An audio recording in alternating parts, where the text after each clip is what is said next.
Welcome back to the Goat Farm Show. I'm your host, AJ Greene. Today we got a very special episode. I've heard a lot about this guest. Can't wait to meet him.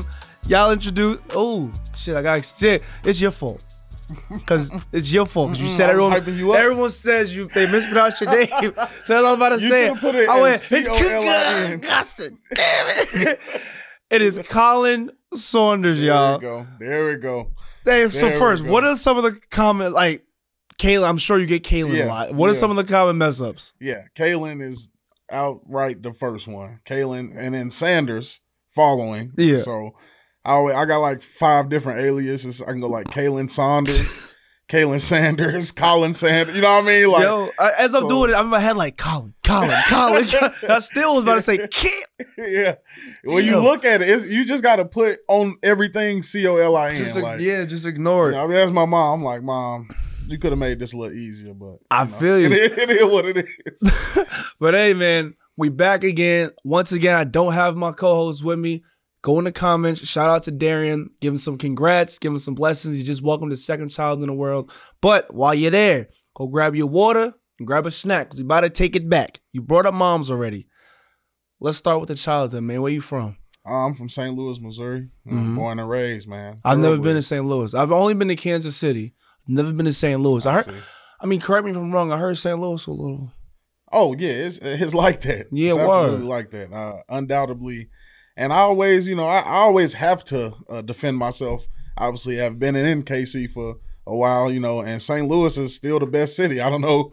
They think they're gonna just punk me into being like, yeah, Kansas City better than St. Louis now that I play. No, it's the greater city in the you know what I'm saying? Is everybody from St. Louis like, I don't know, I heard you got a real vibrant, you cheese all right, bro, I'm telling you. They was like, man, you gonna love Khalen for what they say. I'll be chilling, I'll be chilling. Is everybody from St. Louis like that, just bright, bubbly? No, hell no. No, absolutely. So talk to me about it. Talk to me about it then. I mean, like, really, yeah. I mean, St. Louis is what it is. I don't know what it is. They don't know what it is. We trying to know. We're trying to learn what it is. So, everybody. Yeah, St. Louis is, I mean, at least, especially when I was growing up there, obviously, high murder rate and high violence, all that type of stuff. And I know that's everywhere, but, I mean, you can, and I hate to even, like, brag on it, whatever, but you can look it up that that's been, like, the murder capital since basically my whole childhood and life. You know what I'm saying? Mm-hmm.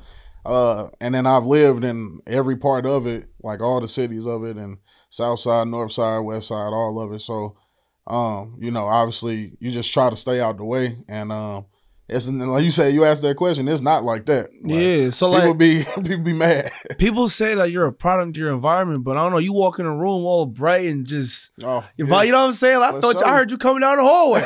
I said, man, I hope that's him. He sound fun. You know what I'm saying? But I don't know.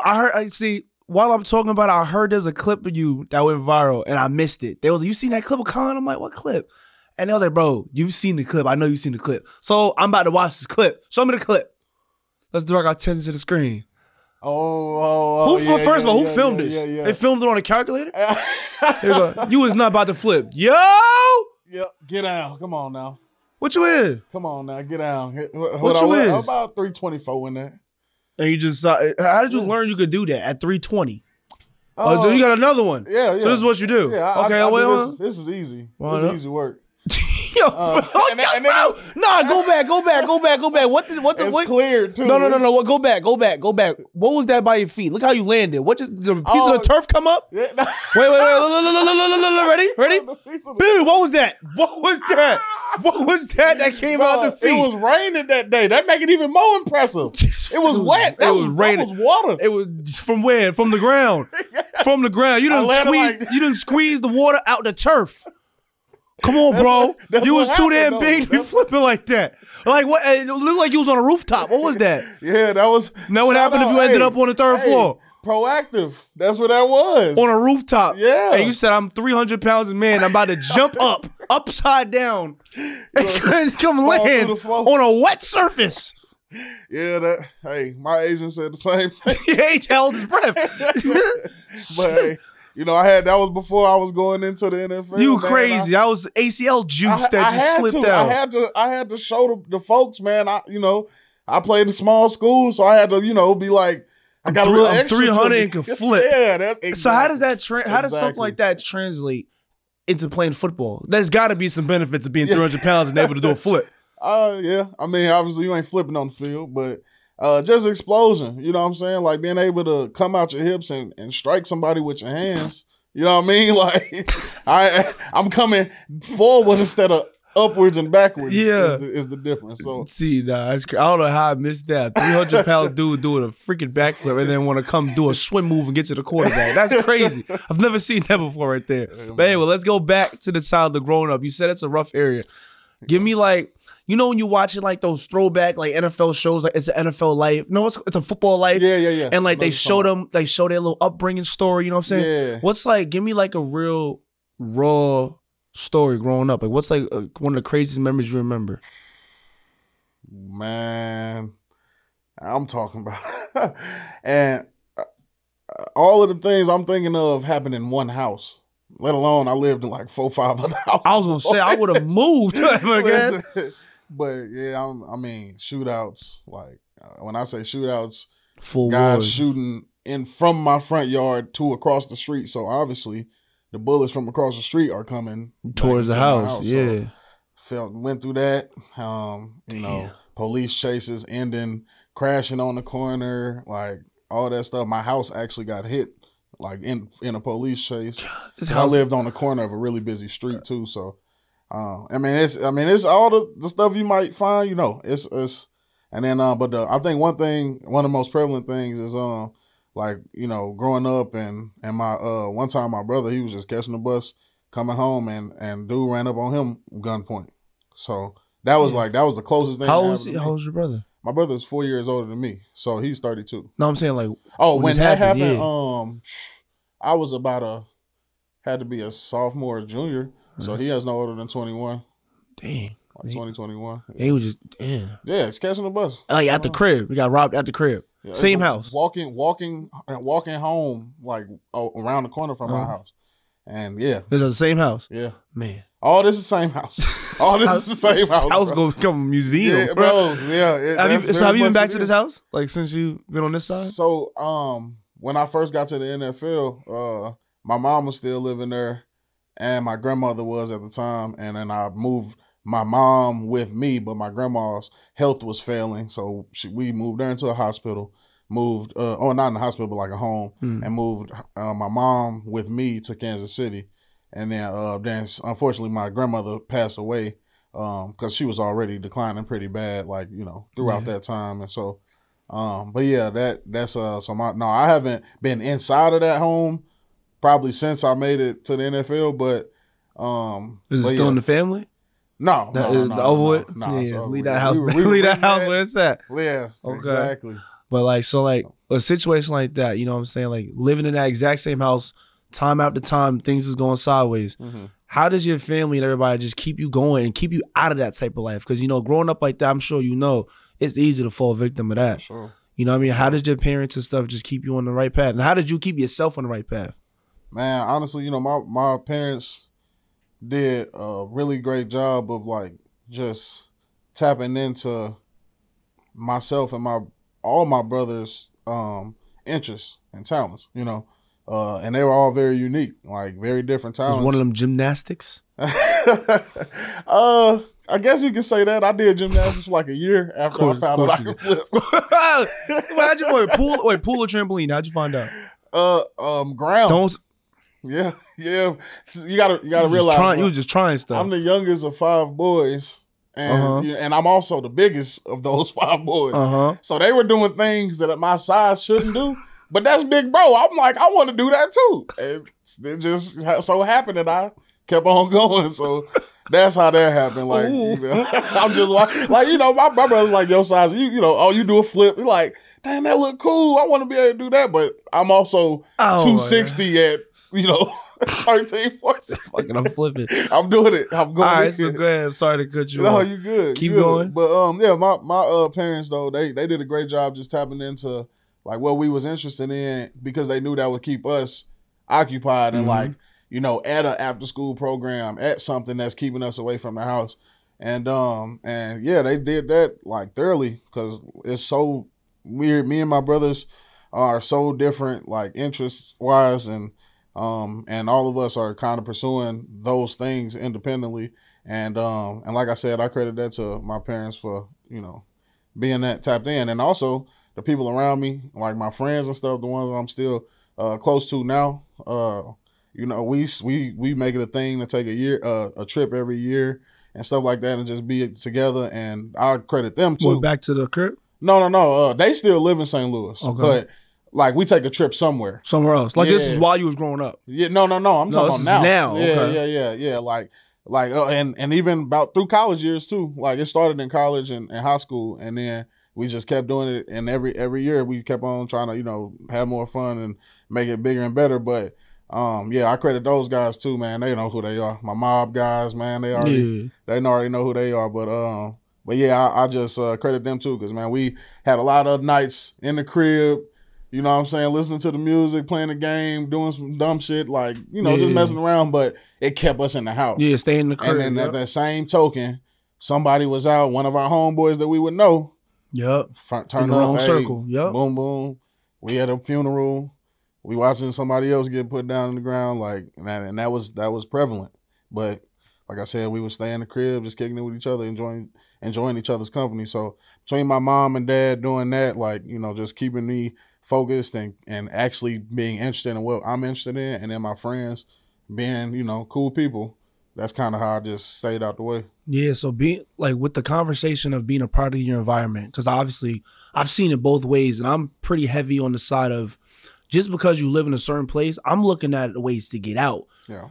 Versus a lot of people find ways to stay in that. Right. So it's like you think with the friend group, like the friend circle, y'all all just on the same type of time, and y'all just knew y'all was gonna go that way. Yeah. And like, I mean, obviously, you know, it was always like, because friend groups are always different. They got different, unless it's you know, all my friends are football players, but you know, I'm the athlete, and I got a homie that, you know, cut hair, he's the artistic one, like do all that. Got a homie who's super good with computers, like, so we all have our different knack, you know what I'm saying? But it was like we all know where we can go to for each one of them things, and then obviously mine ain't really like, you can't come to me, obviously, it's not unless I'm helping you get better at football. But they always known, like, okay, you know, we going to the games and stuff like that, just having a good experience and stuff like that. Like, even though I only went to a small school, but they still was coming to the game and we still was kicking it, like, you know what I mean? And that type of stuff.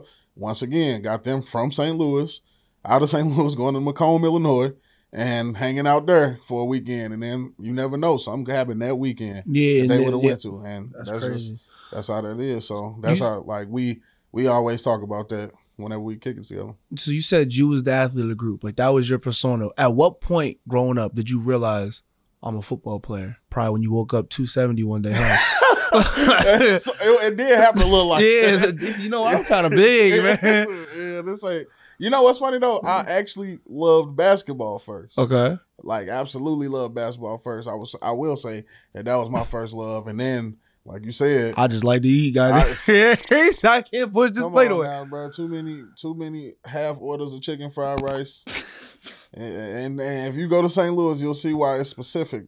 Like, you know what I'm saying? Like, these are things you eat and you get this size. Like, so, but yeah, no, I just, you know, my body lent itself more to putting that hand in the ground. Okay. And I was like, let me make that transition. But I started off playing basketball though. Actually. Okay. And what grade was this that you said, like, you really locked in, so I'm playing ball? When I locked in to playing football for real was probably like 4th grade, because because you know, well, first through about 3rd grade I was playing basketball. Okay. 3rd grade I started playing a little bit of football, but like not on the team or nothing. And plus I used to just play with my older brothers and older friends and stuff, and so I always like knew how to play. I just wasn't on a team yet. Yeah. And so then, you know, 4th grade, 5th grade, I actually went out and tried out for a team, and when I was 8, and basically, like, I was basically like too big to play on the 8-year-old team and the 9-year-old team, and they don't allow you to play 2 years old.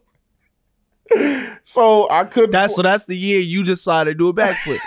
That's the year you tried other ventures, huh? You know what? I'm gonna switch it up. Yeah, like that was crazy. The Herbert Hoover Eagles. I'll never forget. Never forget this. Never forget them, bro. I was like, damn, how can I not play because I'm too like. What do you mean? I'm too much of a football. I'm too big. So yeah. Unfortunately, I ain't play for them. Then my dad was, you know how it is when all our dads cool with each other and got the little league teams. He's like, yeah, such a nephew playing quarterback for the he can get you in there. So I ended up going to a program called Spanish Lake, and they let me play when I was 10, and I played there for like 2 years, like about 9 and 10, and then I started middle school and I started playing for my middle school team. Okay, so like playing from 4th grade, like really decided I'm playing football since 4th grade. You got to start thinking about college recruitment, and like guys got to be looking at you, especially at your size. Yeah. Guys got to be looking at you. How do you think you slipped through the cracks of the major D1 schools? You think that's like an opportunity thing, an area thing? Yeah. What are you thinking? I don't know. I mean, because like it is. I mean, it was frustrating and stuff, but honestly, I think that I was low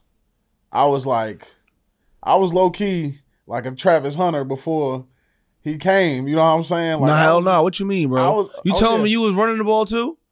Stop.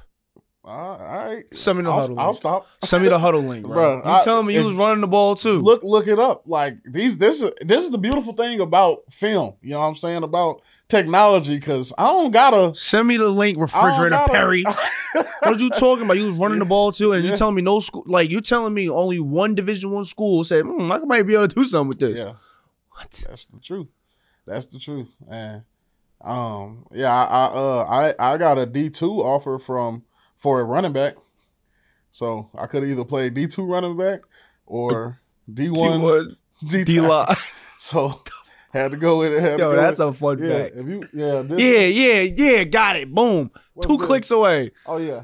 2 clicks away. Versus Webster. Oh, yeah, this is just one game. Oh, if this the one I think it is. Show me. And it's just one game. Show me. Versus Webster, versus Webster. What you did versus Webster? If this just one game, did this the game fullback D tackle. Hold on, let me preface fullback this by saying. D tackle. Let me preface this by saying this is to go to state. Let me see. Okay, so you go into this game with an extra little info on you. Yeah, let me absolutely. See. Let me see it. Oh, yep. Come on, grass field. I already seen it. Grass. I hope you seen it. You played it. Oh yeah. Did you? Watch him do a cartway. Where you at though? Come off the edge. You don't see where I'm at. Don't ask that question. Boom! Found him. We're number 10. We're number 10. CEO Bricks over here. Yeah. We're number 10 coming. Whoa. Who is that? Yeah. Bro, who is that? Who is Julius Peppers over there? So look. That's the thing. Pause it. Who was Julius Peppers that came off the edge just now? Was it 8'8"? Oh, no. Jonathan Bonner. One clip back. That's Jonathan Bonner. One clip back. 86? This one right here. On the edge of the bottom of the screen. I'm coming. Boom! Oh, yeah. Yeah. That's that. Hold on. Is that Bonner? I don't know, but he's angry. Oh, no. That's Tommy Payne. His last name's Payne with a Y or with a oh God. Tommy Payne coming to crunch something. Boy, I am 2 seconds from being on you. All right, now here go a little bit of, a little taste of the running back stuff. Here you go. I'm not tackling that. See, that makes sense. I'm not tackling that. See that? Yeah, that's the plan. We got to pile on. It's a little back and forth, you know what I mean? But I'm looking at Buddy coming off this edge. Yeah, Tommy wasn't no joke. Chilling, feeling. I'm here again. Man, Tommy's there. Tommy's there. Tommy was an Where did Tommy go? Boom! Watch out, rep. A hurdle? Oh yeah, a hurdle. There's a bunch of them throughout this. Like just jumping, bro. That big jumping. I really get you coming, and then it's like you so big they probably come for your legs. And you just jump. Watch out! I'm in there. Don't fall. There you go. And he got the balance. And he got the balance. Big over 10 coming through. I had this is all one game, y'all. This is all one game coming through. Fullback dive. Boom! Yeah, he want no smoke. Get off me. But that stiff arm has so much power with it. Yeah, what's that Sally? Trying to get his balance back. Right. Okay, one more. This is a pile. The pile up. The pile still going. Ref don't know when to blow the whistle. Yeah, still going. Buddy fell. I seen that. What I mean, like it's just something slight. That's just one game, though. That was running the ball. That was to go to state. So you could have been a D2 running back or a Super Bowl champion defensive lineman. Yeah. Hell of an option right there. Yeah, it was a hell conundrum. Of options right Definitely there. A conundrum. Okay, so you walk through at Western. You walk through the doors at Western Illinois. I'm assuming you got a chip on your shoulder because all the D1 schools say, don't need that. Yeah. Come on, talk to me. Freshman year, what's freshman year looking like? I know that was back. You was class 2014. Yeah. So that was around the time they was trying to redshirt everybody. I did. They redshirted you. Okay. So I redshirted. That's even more of a chip. Exactly. Yeah. So but I will say, and like I said, shout out to my homeboys at college too, because my homies go next, baby. You're gonna understand that in a minute. But my homies at school, so I went to a real small school, middle of the cornfields. Once again, nothing to do out there. Not dangerous or nothing, it's just out the way. Nothing to do. That's sometimes a good thing, bro. When it's just football, stay out of trouble. It's a great thing. And me and all of my homies in college that I met. And I came in with a really great group. Like, I knew from the jump that was a good group. Like, because the moment I committed, Sean McGuire, the quarterback for my class, he ended up being like a 3-4 year starter or something. He DM'd me immediately like, man, I just seen you committed. We about to get active, blah, blah, blah. And I'm like, dang, like, all right. You know what I'm saying? Like, he reached out that quick. And so, but yeah, that it was a good thing though, just kind of being out the way and chilling and, and we got to have a good time. But don't go look up WRU stuff right now.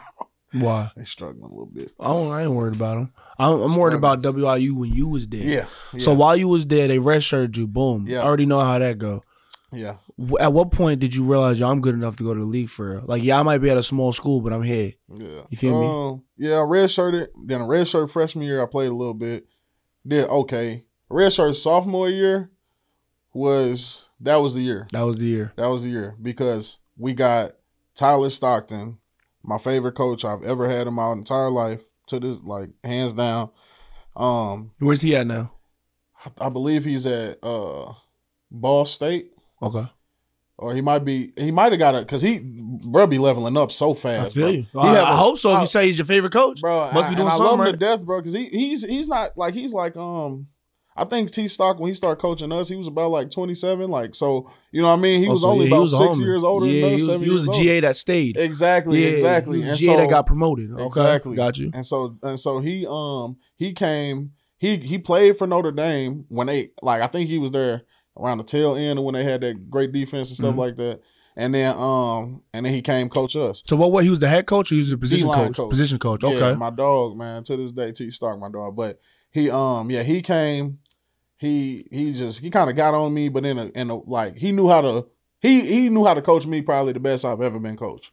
Like, he just knew how to, like, demand more out of me when he know I'm messing around, I'm bullshitting, but he also know, like, when to let me just go, because he know what I can do. You know what I'm saying? And he was perfect at, like, you know what I'm saying, managing that. So that was the year, because when he came, he gave me confidence. He gave me, like, the keys, really, like, to not do whatever I wanted. Like, he still called the defense, but, like, he would let me use my athleticism, like, move me around a little bit.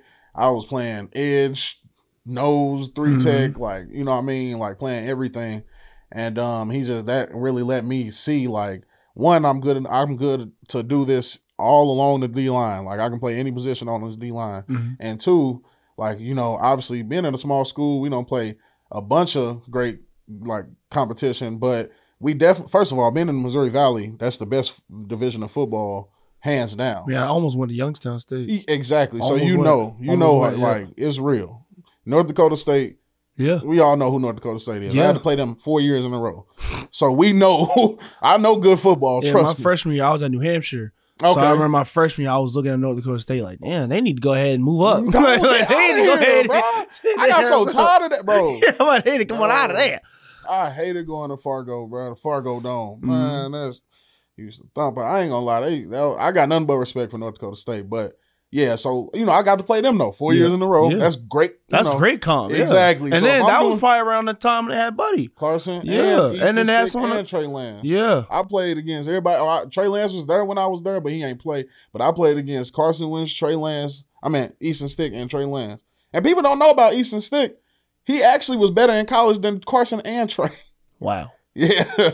Easton actually was like the most winningest quarterback there. What was Buddy's name? Tommy Payne? Yeah. Where did Tommy Payne go? Back to work. Exactly. See, Tommy Payne better than some of these edges coming off right there. I'm taking Tommy Payne on prize picks coming around the corner like that. T-Pain. Shout out T-Pain. T-Pain with the Y. But yeah, so yeah, that was like, you know, we was playing good competition. We would play like them schools. South Dakota State would be good. Illinois State at the time was pretty decent. Like the Missouri Valley is just a good conference. Bro. For it is a good conference. It's a great conference. Like so it might be the SEC or the FCS. Ain't no might about it. Yeah, I'll take that. You know what I'm saying? Because think about it. Now North Dakota State didn't win, and guess who winning it now? South Dakota State. Like what the Jackrabbits? Yes. Bro, I found a player from Alaska.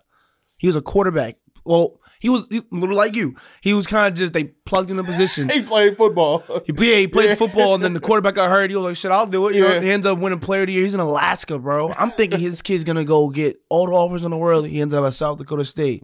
He's a sophomore there this year. Yeah. So, South Dakota, they go to the edges of the world to find some talent. Yeah. And I ain't mad at it because like I said, they clearly the Dakotas is doing something right because I didn't even know they played football in the Dakota. So, but like I said, like that, playing them type of schools for 4 years straight, and then every year you play at least 2 to 3, FBS big time opponents. So, like throughout my career, I played Illinois, like U of I twice. We played Wisconsin and Northwestern my redshirt year, so I didn't get to play that one, but I didn't play them. I think Coastal Carolina, I don't know if they FBS now? They might be. So I think they are. Yeah, I played them twice. Like I didn't play, I got to play some FBS opponents and kind of gauge my Northern Illinois. I got to play. So like I got to play against the quote unquote, Power 5 schools and stuff like that. And just kind of gauge right there, and I would always do, hold my own and do pretty well. So that was when you realized I could. Yeah, absolutely. I'm like, this is the guys who they saying going to the league, right? Like, they're like, oh, this dude is a such and such draft prospect. Bet. About to dog him out. Exactly. So hey, while you was there, did you run the ball again? Yeah, you did. Absolutely. Goal line package or just out? Just goal line package. It was like a goal line and short yardage, but we only used it on the goal line. That's a hell of a weapon. So, like, how do you scout that? Like, seeing them right come checking in the game. Like, bro, I thought he was a 3-tech. Like getting a 3-point stand for playing. So I played some running back, little running back and tight end, and all kind of stuff. In college. So then you get your Senior Bowl invite, the most prestigious game in college football. Well, for a college football senior, the most prestigious game for a college football senior. You get the Reese's Bowl invite. You get there, just a kid from South. No, you said South St. Louis or no? So, I lived in all over St. Louis, but I just say St. Louis. Yeah, okay. So just a kid from St. Louis, getting robbed on the front porch. You in the biggest game. The whole week, everybody know. Every scout in the league is there. You could tell them, I don't want to say it. This is your moment. I'm not going to drop that ball on them. You got to tell the people what happened, man. No, Senior Bowl, man, that was a beautiful time in life. I ain't going to lie. It was fun. Obviously, getting that invite.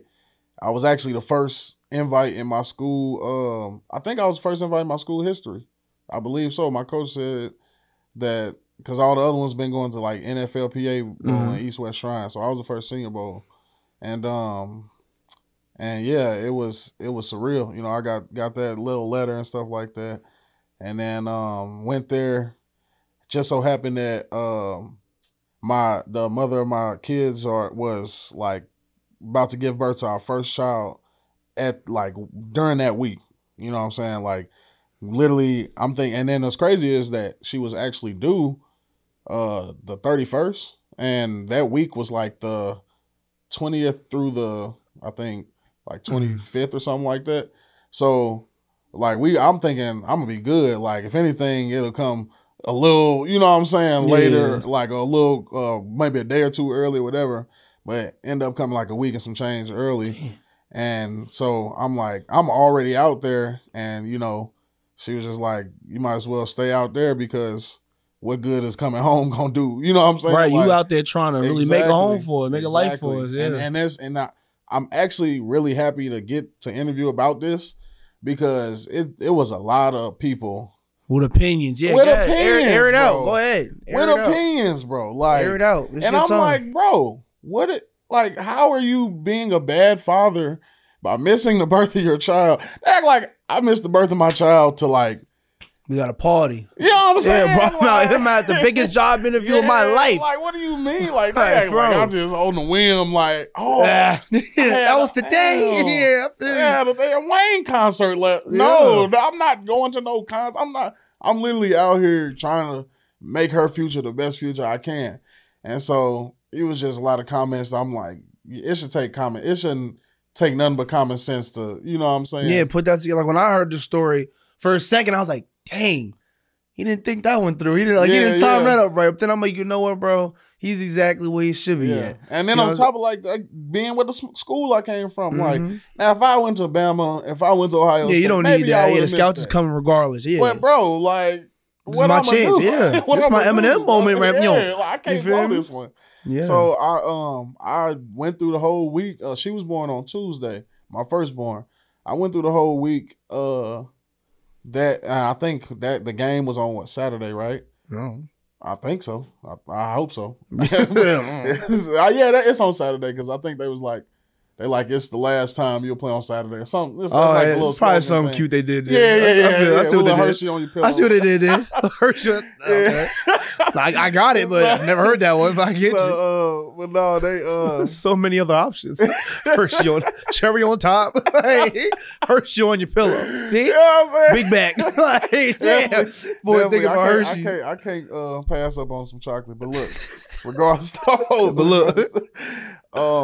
damn, what was I saying? I done forgot now. You got me in the right. You think about food now? Or think about Halloween?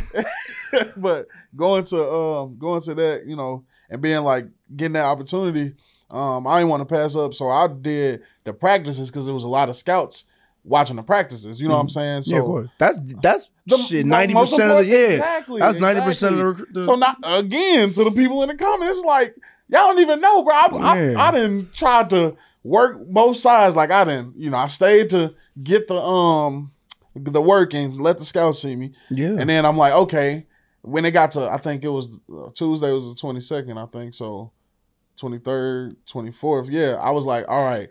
Friday was just like a little walkthrough, something. I'm like, I'm going to go ahead and leave Thursday after practice so I can go meet my daughter. Yeah. And because that's what the scouts, I mean, the scouts, the agents, everybody knows this Senior Bowl has been happening for years. So they're like, yeah, the scouts really only care about practice. Yeah. Now, like the game is for the fans. The game is for the scouts is on the flight already. Exactly. I'm already knowing. Literally, they're gone. Yeah, I was leaving and I'm seeing some scouts in the airplane, in the airport with me. So, but yeah, I was like, yeah, the game is not as important. So, you know, if you really want to go and meet her, you can. And it's like, yeah, absolutely. Like if y'all telling me I'm good, I done did good. You know, they gave me good feedback throughout the days I had at practice. So I'm like, man, I'm gone. And then I go home.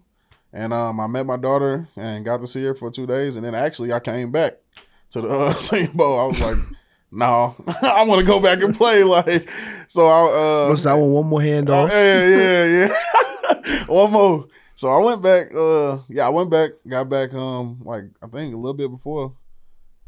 The Senior Bowl. Oh, actually, crazy story. I had, I think like missed the flight. I did. Chicago. Why?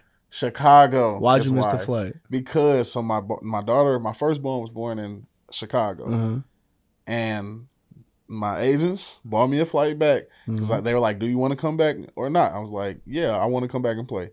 They bought me a flight from like Midway, and I went to O'Hare. Oh yeah, Midway. You wouldn't think they'd get the flight from Midway, and it was like traffic and all of that's over with. I would have thought I was going to O'Hare too. Yeah, so I was like, I'm sad. I'm like, I ain't gonna get to play and all of that. And then we found a flight like with a layover. So I had a layover in Atlanta, and then flew to Mobile. Yep. And Mobile hard to get to. Yeah, not a lot of people know that. You ever been to Mobile? Yeah, man, Mobile is hard to get to. If you ever try to get a flight to Mobile, have fun. You might as well land in Atlanta and drive.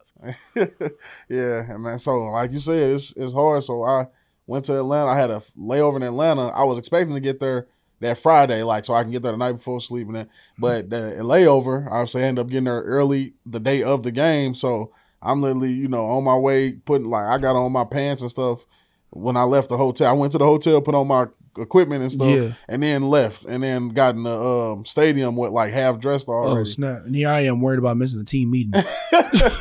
Right, you showing up to the game. Yeah, so I went in there and then did my thing, had a good game, and I heard you got a top performer. I did. Yeah, I did. I got. I think they said it was the inaugural one.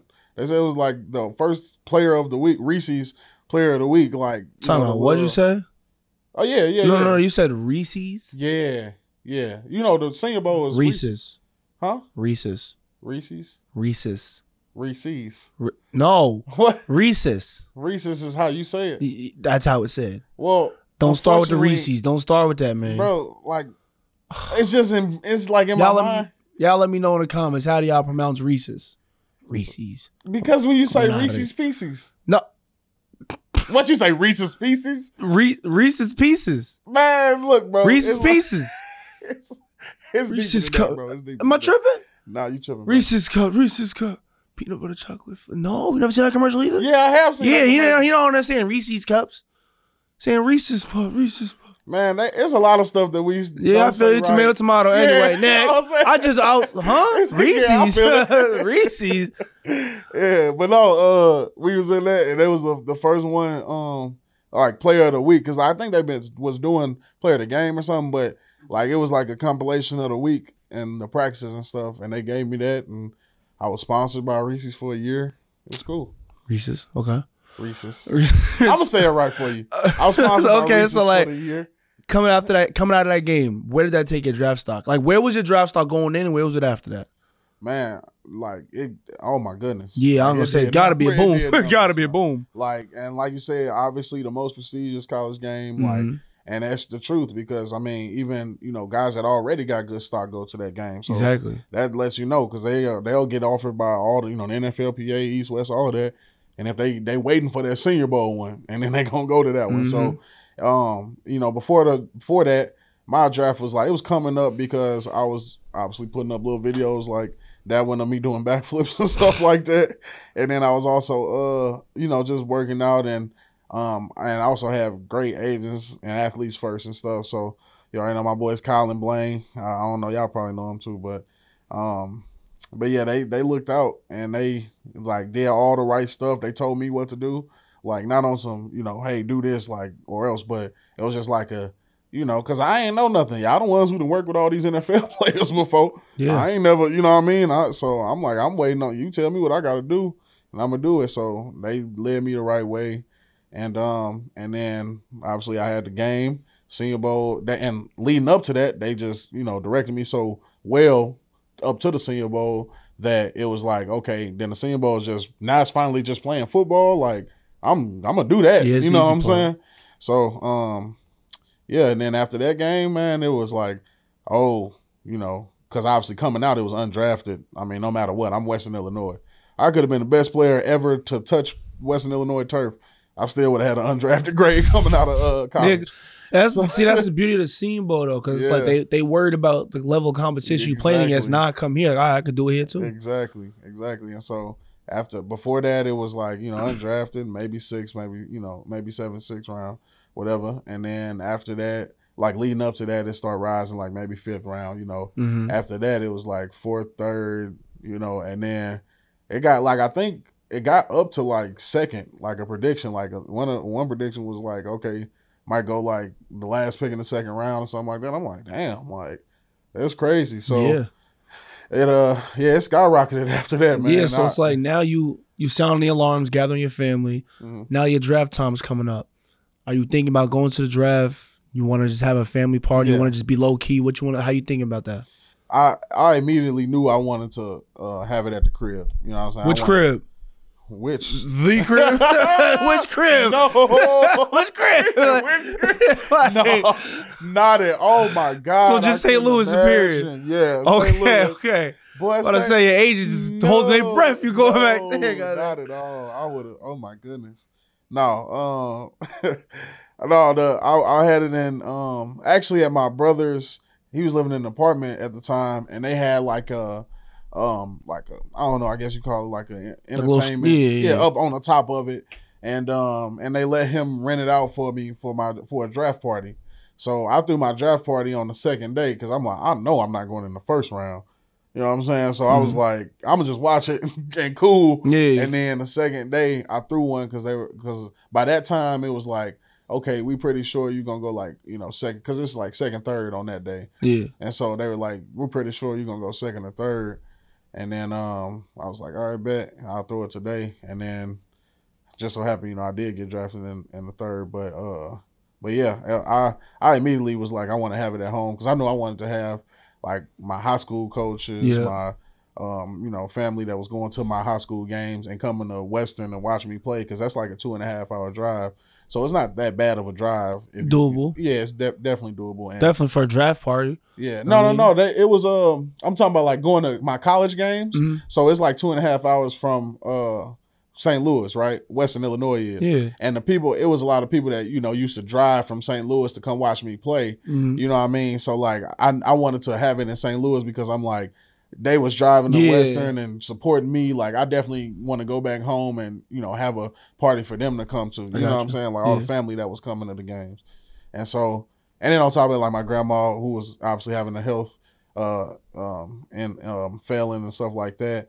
I wanted to make sure she was, be a part of it because it's harder for her to travel because she was on oxygen and all kind of stuff like that. So I wanted to make sure it was in St. Louis for that. And yeah, it was a good time. Like we got to all be in the same room, be in the same space, and watch my dream actually happen. So it was a good time. And then you get drafted down the block, huh?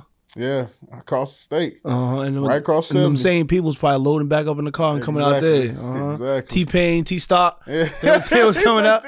They was coming out for the games. Absolutely. Man, that's the okay. So boom, you walk into the Kansas City Chiefs in what, Super Bowl first year? Yeah, that was wild. I ain't gonna lie, I was not like because definitely the first in school history for that one. Oh my God! Listen, I was like. Because I knew the Chiefs was good, and obviously this is like after Pat's first, like, oh my God, that's Patrick Mahomes' year. So I was kind of just like, wait, no, was it after the second? When Pat got drafted in 2016. He was there. No, I'm saying I think it was his second year that he had been playing. But either way though, like I didn't think that they just that cold. Plus on top of that, they had lost to. Tom and them, and even it was D4 being offsides and all of that, but it's also like, Tom. That's why I was like, so I didn't really think nothing of Pat. I was just like, it's Tom. Of course he was gonna win, And then I ended up going to there, and I'm like, oh my God, like different. This man is like, bro, I ain't getting no handoffs here. Like, dog, I'm looking like, bro, this man Pat is different, bro. So, okay. And then that's like, we end up going, and it shouldn't have been a surprise because obviously they went up to the AFC Championship and lost like by literally a toe offside, or a head offside. So I'm like, I should have thought of that in hindsight, but I just wasn't thinking about it. And then we got to winning games and doing, getting through the playoffs. I'm like, oh, hold on now. Mm-hmm. So it's like you coming in, you already know Pat, or you already see Pat as a player. Yeah. Now you're going, what is he like? What was the impression as a person though? Pat is a great guy, man. Like, and I ain't saying that on camera. Like, Pat is a genuine, like, the perfect guy. Like, you know what I mean? Like, he don't really, he don't try and be. He's not cocky at all. For him to be, and I'm gonna say the greatest quarterback of all time. Say it. I'm gonna say it. I don't care. I'm sorry. Tom is Tom. We know that, but I'm gonna preheat the oven on that one. I ain't gonna lie to you, bro, because Jordan or LeBron? I don't want to do this. I don't want to do this. It's not a convo. Just name Jordan or LeBron. LeBron. Okay. Tyreek Hill. I just need to know where you stood. Tyreek so I know Hill. how valid I want to trust that. But yeah, Tyreek Hill. You going from Western Illinois, right? Illinois. You're going from Western Illinois receivers. Next year, you got Tyreek Hill. Yeah. Tyreek, man, the cheetah. That guy he's a handful. But I also will say, that's probably my GOAT receiver too. I'm not gonna lie. I'm just go ahead and say my GOAT tight end receiver and Chiefs easy. Come from the Kansas City Chiefs hold all three of those positions. It's just what I've seen. Held. Got rid of Tyreek. Oh, absolutely. Held. You're right. They did do that, but yeah, I got to give it to them three. Like I know Trav having a little down year and all that right now, but Trav is. I'm sorry, bro. That's the best tight end I've ever seen. Okay, well we skipped ahead. I'm pretty sure he has the greatest girlfriend of all time, huh? Yeah, I heard a rumor. What was the rumor? On X, or should I say I can't say Twitter, on X. On X. I heard that you and your brother got him and Taylor together. I don't know how true. Yeah, I don't know. That's why I'm asking, bro. I know that people be capping. Listen, I can't. Yeah, give me your opinion. Give me your side on that. I don't think I'm allowed to speak. I thought you were gonna say I don't think. I know. I was like, oh snap. But I mean, if you connect the dots, you're Travis Kelce's teammate. You just admitted he was your GOAT. Your brother is what? What is exactly your brother to Taylor Swift? I don't know what connection that is. Backup dancer. And all of a sudden they just y'all don't know nothing. All of a sudden they just sounds like a 2-man went right. That's what it sounds like. Sounds like y'all went on the best 2-man ever, and it worked. It's just something went right, man. Yeah, it went viral. That's what it did. It went on 2-man. It went viral. Okay, so. How proud of him are you that your brother's right there with Taylor Swift? He went from getting robbed at a bus stop to being on a tour bus. Yeah, man. That's a real very genuine, deep part of me. You know what I mean? I love my brother to death. I'm insanely proud of him. Like when I say insanely proud of him, so our grandmother, before she passed, now talk about pride. Oh my God! When my grandma, first of all, she had some sayings for your ass. Like she got a lot of little. She can have a book full of her sayings. Just, I wish. You know what I'm saying? You still got some for me? Yeah, like she'd be saying some if God would have made me. I mean, if I could have made myself, I'd have made myself look good as you. Like stuff like that. You know, just to make you like feel good and. Like, oh, I'm so proud they can see my, I don't know if I can say titties, but they can see my titties around the corner from how far my chest buffed out. Like, stuff like that. One of those. Okay. Yeah, she just make you feel just like, she just so good. Yeah, she just never run out of ammo. I got you. She just say whatever comes to her mind. I got you. One of them was a couple of her sayings, like, and then some of them is very hard. That's one of them I think I removed the video, but she's a cusser. Let's see, you know what I'm saying? Ain't tripping. You two ain't tripping. We grown. But yeah, she just she was full of life, man, and just like supported us so thoroughly, and then so I, try and carry that on into my brother because I know how much my grandmother. She actually right here, but I know how much my grandmother meant to me and him. And so losing her was a lot for us both as far as like that pride and like, obviously you want to be like, I'm making somebody proud and that. And then we still making our mom and dad proud and stuff. But, it's just like, the relationship we had with her. And so that's just as ties into me being extra proud of him. Like, you don't know, man, this dude went through a lot to get there. Like, and it almost makes me a little emotional talking about that shit because it's like he like, obviously sexual orientation and all that stuff like that because with him identifies as being a homosexual male and stuff like that. So he in St. Louis, like people just want to jump on him for no reason. You know what I'm saying? Like people he couldn't barely walk home with no troubles and stuff like that. Like I just remember stories of him. Stories like he used to either be on the phone talking about something that happened or like I'd be in the next room like listening low key or, just stuff he would tell me that happened. Like stuff from guys just, you riding home and you just want to slow down because you can kind of tell somebody is homosexual. You know what I mean? Just how they walk or what they might be having on. They got like a little man bag or something like that. And you just want to stop and assault them and verbally assault them, might physically assault them.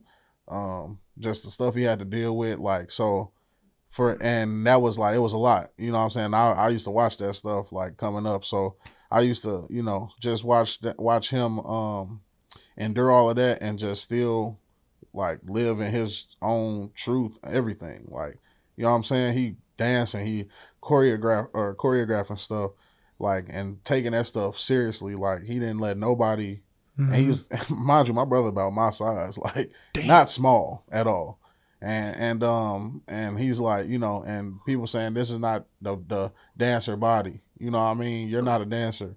You're not the right size for the dancer. You're not, you know what I mean? All the things he wasn't. And here he is, like, the biggest backup dancer in the world right now. Literally. Can you believe that? Hey, literally, like, that give me chills, bro. Like, but literally, man. And yeah. he got honored, huh? Yeah. At the Cardinals game. Yeah, he did. I ain't gonna lie, I was a little salty. I was gonna say, how you feeling? Like was this before or after the Super Bowl? Man, this is after all of them. What you mean? I didn't know what it was. It was after they had every opportunity, but it's all right though, man. And they said, you got it. Yeah, you know what's funny though? They told him, yeah, and if Khalen can come, that would be great. Oh, he was the plus one? I said, no, you got it, bro. You got it, bro. You got it. You got it. Yeah, do your thing. You got it. Nah, but I was happy for him. But I was like, damn, y'all really gonna try. Be bad. You might as well just not say nothing. Like, damn, we know. Yeah. You know what I'm saying? Like, damn, oh, you're here. No, we knew. We know you're here if you're. Damn. That's crazy right there. Man. All right. So now, you done had, what, your first and second with Chiefs, right? You won 2 with the Chiefs, didn't you? So now you're going into your contract year, your free agency year. What's that like on the mind? Like, man, you know, you coming from literally probably the best organization in football. Yeah. And now you're trying to figure out where your next home is. Yeah. I mean, and it's probably one of the first times you're really leaving that area. Right. That's what people don't think about, like, just leaving from that. Like, leaving from the Midwest, this is my first time ever living anywhere other than that, I guess. Yeah, region. That little pocket, yeah. Yeah, so, but yeah, man, but it was like weird emotions though, because like you said, I was coming off a Super Bowl win in which a season that I played I had my best season, like, of my career. We won a Super Bowl and it was contract year, so I was like, I wasn't too sad, you know what I mean? Like, I wasn't too like, damn, I'm about to leave. I was like, kind of like, what's about to happen? You know what I mean? What's next, because I know it's not nothing. Couldn't be nothing bad. Why wouldn't it be? You know, why wouldn't I get a next contract? You know what I'm saying? Like, I literally just had my best year and we won the Super Bowl. So there's no reason why I shouldn't. So I just kind of was like trying to stay calm and just, you know, wait for my agents to let me know how it works, because I had no idea how it works. Like, I was just at the mercy of my agents. Like, this ain't like somewhere, you know, like I said, Alabama, Ohio State, where I can hit up my homeboy who was a senior when I was a freshman or something and be like, hey, yo. What's it like? Yeah, no, this ain't, you know what I mean? Like, this ain't none of that. So I'm just kind of like, man, you know, I'm just chilling and seeing what's going to happen. And then I had actually moved from Kansas. Like, regardless of what had happened, I already had on my mind that I was going to buy a house. So I bought a house and I moved to that house. And I just waited for what happened, and then ended up, you know, signing down here in New Orleans, and from there just came down here, was living in a little Airbnbs and stuff till I got my crib down here. But yeah, it was a frenzy for sure. Like, I feel like I haven't got to live nowhere for like the last year. Like, you know what I mean? Just I was moving from Kansas City. I had bought a house in Nevada. Mm-hmm. So I was Yeah. Well, I wanted to be Nevada. No, listen. I wanted to be closer to like all the stuff that I need, like, for my body and stuff. And all of that is like kind of in the West Coast, like California and that area and stuff like that. Like, all the off season when I'm not wherever I'm playing, I pretty much spend like on the West Coast somewhere, whether that be in California or, you know, Arizona or Nevada, because those are like the 3 places that I get a lot of my treatment and rehab and stuff. So that's why I was like, I wanted to get somewhere. California was way too high. Wasn't about to do that.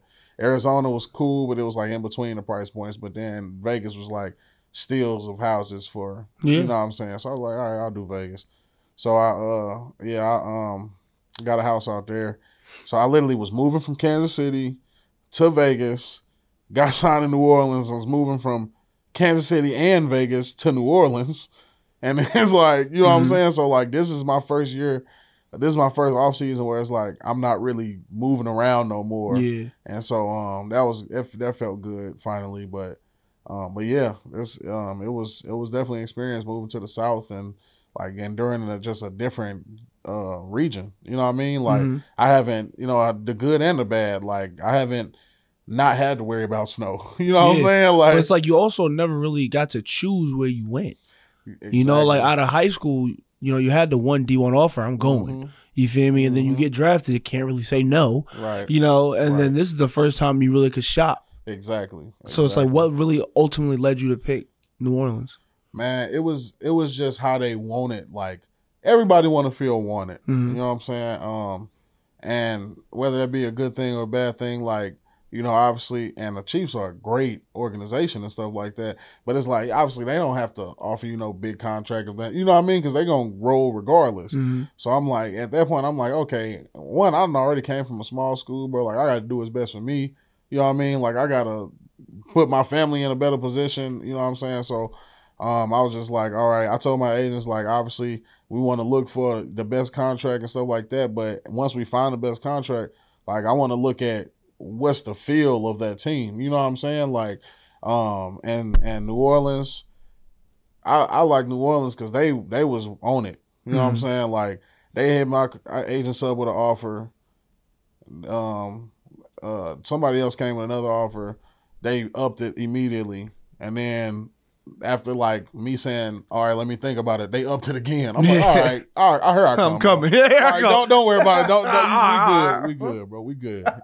And so send the confirmation code. Yeah. So after they did that, I was like, not only like is that they got the best offer, but clearly it's a want. Like there's a mutual like, we want you here, we want you here bad, and I don't care where I go.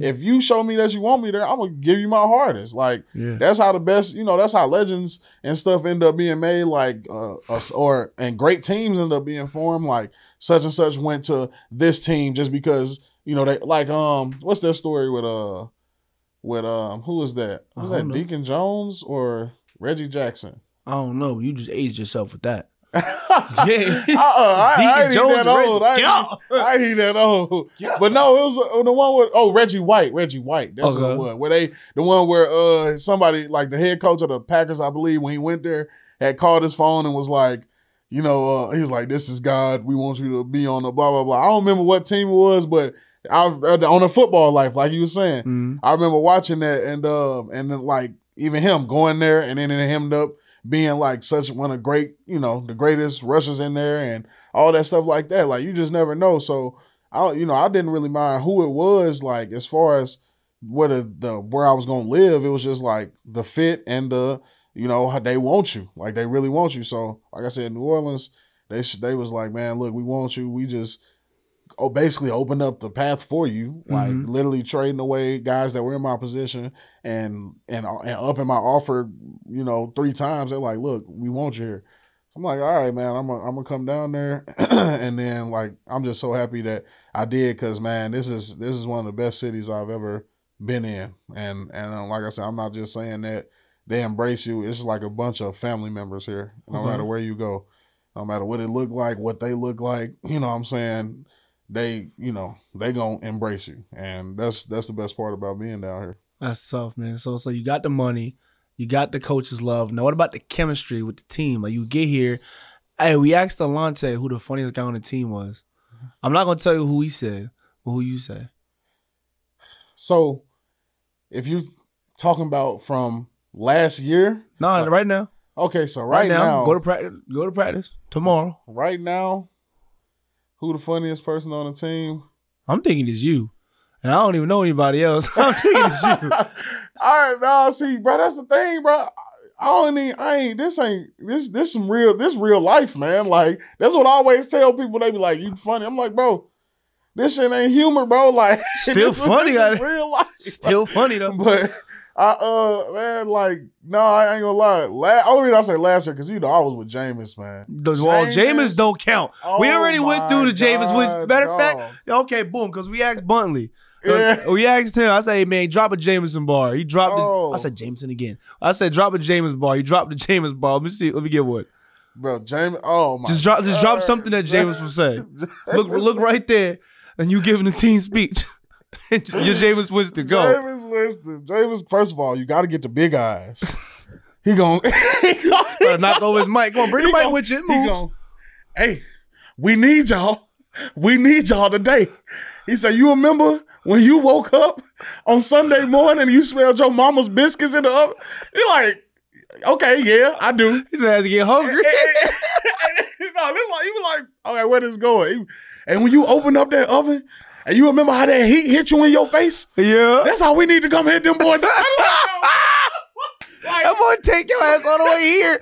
You waiting for the climax. You just never go. He like, Jameis, bro. All right, but cool though. But it's heat, man. Jameis, that dude is funny, bro. He's so unintentionally funny, but on the team now though, there's a lot. Everybody funny in their own way. Like my boy Nathan Shepard, he's like the Office funny. Like very intentional with what he's saying, but he don't realize this shit is hilarious. Like we out to dinner. So he's a friend you can't ever bring nowhere. Like when it get like a serious situation, his ass gonna crack a joke. No. The opposite. Okay. The opposite. Some jokes going on. He gonna make that shit serious and it's gonna be funny as bro. We out to dinner, a little defense dinner, bro. Somebody come up. It's Cam Jordan. You see everybody know Cam Jordan. They like, oh my God, can we take a picture? Shep hit their ass with rather not. like, and bro, we dying, like, but it's just like how he says it, like Shep funny, Grando funny, like it's some funny dudes on the team, man. Oh, obviously man. The D-line room, you know, we don't be having all our screws, so. Oh, well, you said it, not me. Okay, well, let's stay in this D-line room. Who's some of the guys you really learning from there? Look, I mean, Cam, man. Cam been doing this for so long. You can't put him nowhere on the line that he doesn't know. You can't put nothing in front of him that he ain't seen. Like, dude been doing this for 14 years? Yeah. Damn. Right. Like, that's a lot of years. What would Shep have said right there? Just now, what do you say? Shep would have hit you with, that's a lot of years. That's why it's funny, because it's like, that's a long time. But no, Cam, man, Cam and Shep though. Me and then Shep is like, I think he's a year older than me, but me and him are kind of like give and take, like, you know what I mean? Like Cam is obviously the vet and just teach us some stuff, but me and Shep kind of like, he's good at this and I'm not that good at that, but I'm good at this and he's, you know, struggling in this. Mm-hmm. So we kind of work with each other, and as far as like what he sees that he does well that I messed up on, and then vice versa. So, but yeah, that's kind of, you know, as far as, because it's honestly a pretty young room. Yeah, like you take Cam out that room, and I'm like amongst about the top 3 oldest in there now. So you almost a vet. Damn. Yeah, it's a lot of years. What the heck? Oh wow. Okay. Yeah, that's crazy to think about. I am getting up there, but yeah, man, yeah, you take Cam out, and it's like, I think the next oldest is maybe Shep with year 7, and he only 1 year ahead of me. Mm-hmm. So, dang, yeah, I'm getting there. I'm getting there for sure. So, all the positions in the league, there's always debates flying around. Where would you put D-line in terms of like hardest position? I would say the defensive line is the second hardest position. What's first? Corner. Mm-hmm. I like y'all New Orleans boys. Y'all both agree with me. Okay. Yeah, corner's the hardest position of, like, come on now, bro. Okay. Tyreek Hill. Yeah. Running forward. You don't gotta don't convince me. Convince them. No. It's convince them. They always against me. It's not even a debate. Like, shit, yeah, I'm me, I lose every poll. No. You're going backwards to defend people that are the fastest people in the NFL going forwards. Like, what do you think? How do you think that's gonna go? You know what I'm saying? So now definitely corner. I'm gonna play for the only time. I'm gonna play devil's advocate here. Everyone else's justification is quarterback because you got 325-pound dudes doing backflips coming at you. You also got 320-pound dudes doing backflips protecting you. That's and a fact. They taller. That's a fact. So like, bro, I don't want to hear it, bro. That's you protected. If you got a good old line. Bro, O-lines can make or break a quarterback. Like, literally. And you can be the coldest quarterback ever, but if you got a weak O-line, we'll never know. Whether you can be a weak quarterback and you got a good O-line, they give you 6 seconds to throw, you're going to find somebody open. So, quarterback ain't really one of them things where it's like, I mean, it is. Don't get me wrong. It's a hard position because you got to know a lot. You got to call the play, know what's going on. But so do the receivers and stuff. Why? Yeah, I'm finna screen record this and send this to every group chat I've ever lost the argument in. So do the receivers. Like, you know what I'm saying? If you trust me, I done play offense on every level, including the NFL. I've heard NFL play calls. And X right, Z nasty, 63, blah, blah, blah, blah, blah, blah. You ain't about to speed past that. You played offense in the NFL? Yeah. Where? Like what position? Running back. Fullback, running back, tight end, receiver. You get any carries on the Saints yet? No, I haven't got. Is it coming yet? I hope. You gotta work in the next contract. Yeah, you gotta work it on me, man. I gotta put that Taysom clause. Yeah, like. right. But yeah, like I said, like, and you hear all of that, and you know, you got to know as a receiver. I got to know. Okay, I'm the Z, and I got the this, and that. But I also hear all of that too, and you got to know what the zones is and stuff, and then. Linemen got to identify. Like everybody got a job to do. So everybody working hard mentally. I look at the next part is physicality. Corner is hard because of what you have to do. And then after that, it's D-line, bro. We get touched every play. Every play. Pause. Yeah. There's a little bit of pause in there. No Diddy. Yeah, leave the baby oil alone. Ooh, you seen that picture? Yeah, I seen. God, I seen all the pictures. Industrial bottles too. It wasn't like it wasn't no just like no the Costco joints. I'm in bulk. Yeah, leaders, bro. Yeah, leave Diddy where he's at. But you talk about that's a good point that you said. You also do got 300-pound dudes protecting you. Yeah. Who are some of the best guys you've gone against? Well, let's say some of the best lines you've gone against. Some of the best lines. Yeah, let's just group it as a unit together. Yeah. So my rookie year. The Raiders. No, let's talk now. I mean, I'm not being biased, but I think the Chiefs got a pretty good O-line because they all were brought in relatively, together, like Creed and Trey. And then Joe Tooney had got there when they were young, so he kind of grew with them in the league. Their tackles have kind of rotated, and that's not, always the best. But those three guys definitely do really well. And then I think that the New Orleans Saints, not even being biased. You got to deal with it every week, huh? Listen. All camp, you got to deal with it. And then on top of that, we done got Clint Kubiak, our offensive coordinator, and he got these boys moving side to side. I heard. Bro, we got a great O-line, bro. And it's crazy because it's a lot of the same guys, but it's just, that shows you how much different a scheme can make. You know what I'm saying? And so now we're using our strengths, I feel like. And I mean, you've seen the last two results. So I've seen them two doodle stains on. Yeah, I've seen them two on those. So but yeah, the Saints got a good O-line. I mean, it's a little different now, but the Eagles, obviously with Jason out not being on there, it makes him a little different. But when he was on there, it was a lot to deal with. I'm not gonna lie, he's so fast, bro. So fast, bro. But yeah, them three. I know you're gonna take it one game at a time, but if you could write the entire script for the Saints in 2024, what are you looking like? Man, what's your perfect scenario? Yeah.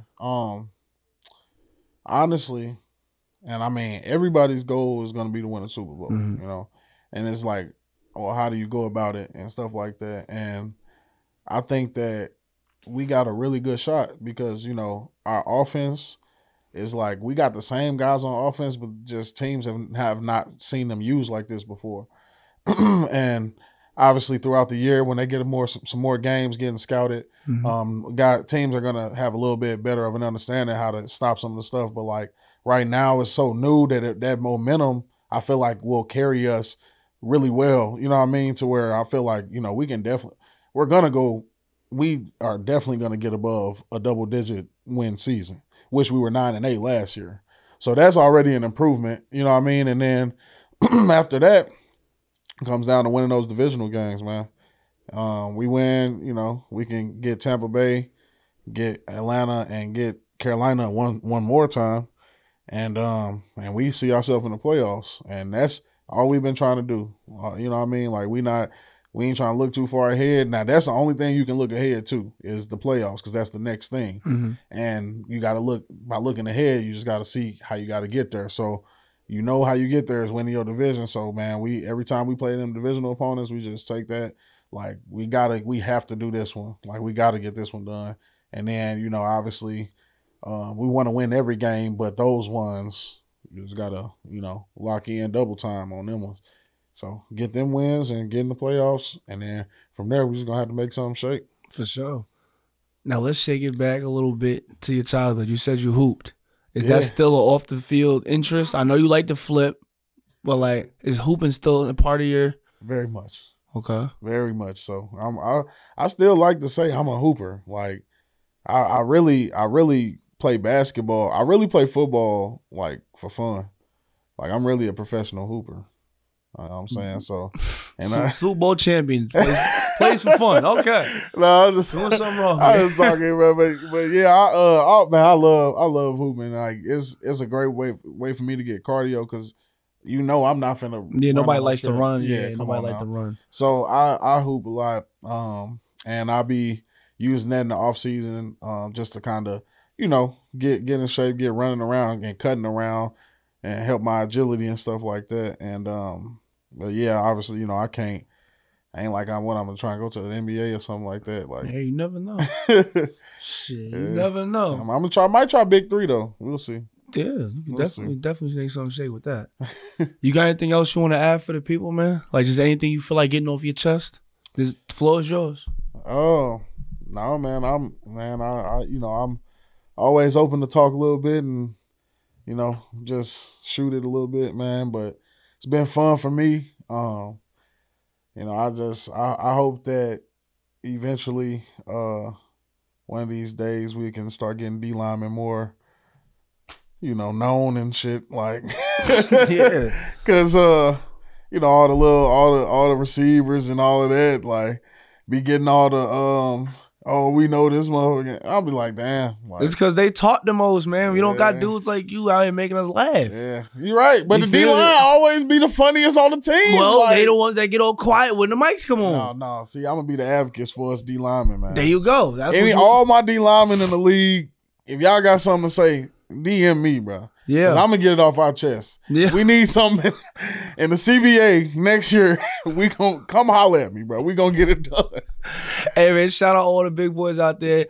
Tag your favorite lineman in the comments, y'all. Make sure you like, subscribe, and keep coming back for more episodes. If you got any questions you want us to ask some of these guests, please list them down in the comments. You want to close this out? How I close it out? Whatever you want. And live from New Orleans, this is Go For Media. Beautiful.